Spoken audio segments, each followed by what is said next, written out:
Student, मेरे प्यारे बच्चों, लेसन हमने पीछे 2 लेसन पढ़ लिए हैं। आज अपन लेसन जो पढ़ने जा रहे हैं वो पंचमा पाठ है सुक्ति मुक्तिकम। प्रस्तुतो अयम पाठ नैतिक शिक्षाणां प्रदायक रूपेण वर्तते। प्रस्तुत ये पाठ नैतिक शिक्षा के प्रदायक रूप में है। अस्मिन् पाठ्यांशे, इस पाठ में विविध ग्रंथेभ्यः, विविध ग्रंथों से संग्रहणम संग्रहित कृत्वा करके नाना नैतिक शिक्षा बोधक पदानि गृहीतानि सन्ति। इस पाठ में विविध ग्रंथों से संग्रहित करके अनेक नैतिक शिक्षा बोध पद्य ग्रहण किए गए हैं।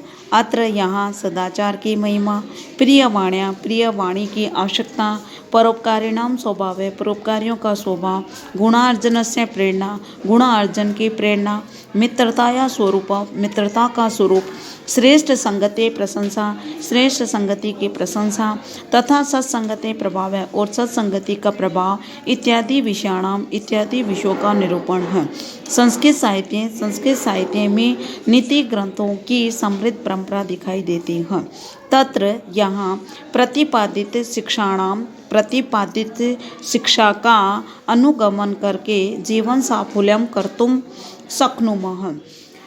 यहाँ प्रतिपादित शिक्षा का अनुगमन यानी अनुकरण करके जीवन को सफल कर सकते हैं। तो मेरे प्यारे बच्चों, इस लेसन में मतलब कि जो भी श्लोक दिए गए हैं, प्रत्येक श्लोक किसी न किसी शिक्षा, किसी न किसी उपदेश को लिए हुए हैं। तो मेरे प्यारे बच्चों, आप लोग ध्यान से सुने और फिर उसका अनुकरण करें और उसको चरित्र में उतारने की कोशिश करें। नेक्स्ट देखो, जो हम ये श्लोक पढ़ने जा रहे हैं वो मनुस्मृति से लिया गया है। इसमें बताया गया है कि हमें एक तो होता है वित्तम, जिसका मतलब होता है चरित्र, एक होता है वित्तम, जिसका मतलब होता है धन। तो यहाँ बताया है वृत्तम यत्नेन संरक्षेत, चरित्र की यत्नेन यानी प्रयत्न पूर्वक संरक्षित रक्षा करनी चाहिए।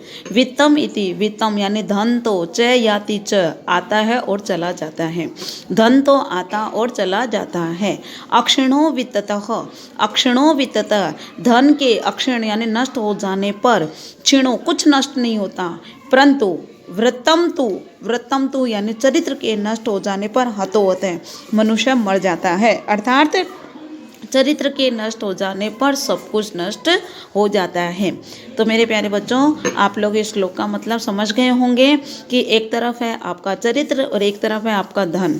अधिकांशतः आज के टाइम में लोग अधिक से अधिक धन को कमाने की कोशिश करते हैं, चरित्र को खोकर के भी धन को कमाने की कोशिश करते हैं, परंतु अपना यह श्लोक बता रहा है कि हमें चरित्र की प्रयत्नपूर्वक रक्षा करनी चाहिए।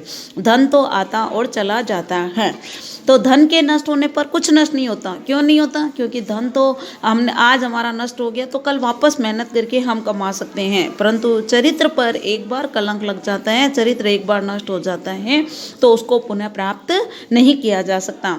तो यही बात इस श्लोक में बताई गई है कि चरित्र की प्रयत्नपूर्वक रक्षा करनी चाहिए। धन तो आता और चला जाता है, धन के नष्ट होने पर कुछ नष्ट नहीं होता, परंतु चरित्र के नष्ट हो जाने पर सब कुछ नष्ट हो जाता है।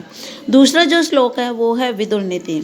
इसमें बताया गया श्रूयताम धर्म सर्वस्वम, यानी धर्म को श्रूयताम सुनो, श्रुत्वा सुन करके, च एव अवधार्यताम उसको धारण करो, सुन करके उसको धारण करो।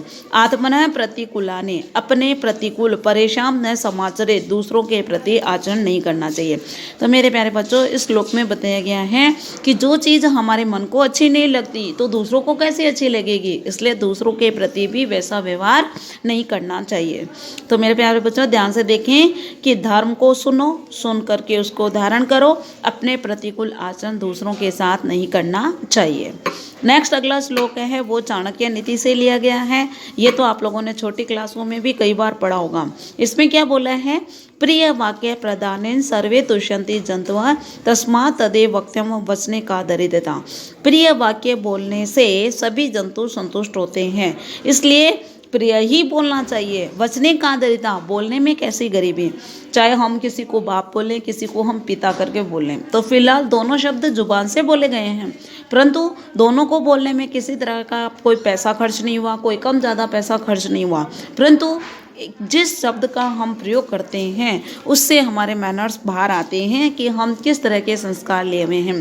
तो मेरे प्यारे बच्चों, इसमें इसीलिए बताया गया है कि बोलने में किसी तरह की कोई गरीबी नहीं होती है, तो इसलिए हमें प्रिय बोलना ही चाहिए। तो मेरे प्यारे बच्चों, प्रिय बोलने से सभी जंतु संतुष्ट होते हैं, इसलिए प्रिय बोलना चाहिए। बोलने में कैसी दरिद्रता। नेक्स्ट अगला जो श्लोक है वो सुभाषित रत्न भंडागारम नामक ग्रंथ से संकलित है। इसमें परोपकार की महिमा बताई गई है। इसमें बताया जा रहा है कि नद्य यानी नदियाँ स्वयं में माना खुद का अम्ब न पीबंती, जल नहीं पीती हैं। नदियाँ अपना जल पानी यानी नदियाँ अपना जल खुद नहीं पीती हैं।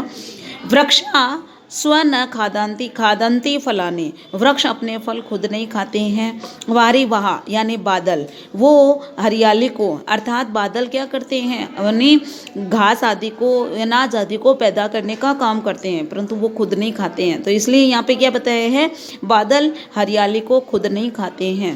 क्यों नहीं खाते हैं? क्योंकि परोपकाराय संताम विभूति, संतों की विभूतियाँ होती हैं वो परोपकार के लिए होती हैं। इसका मीन्स बादल है, वृक्ष है और नदियाँ हैं, वो परोपकार के लिए कार्य करती हैं।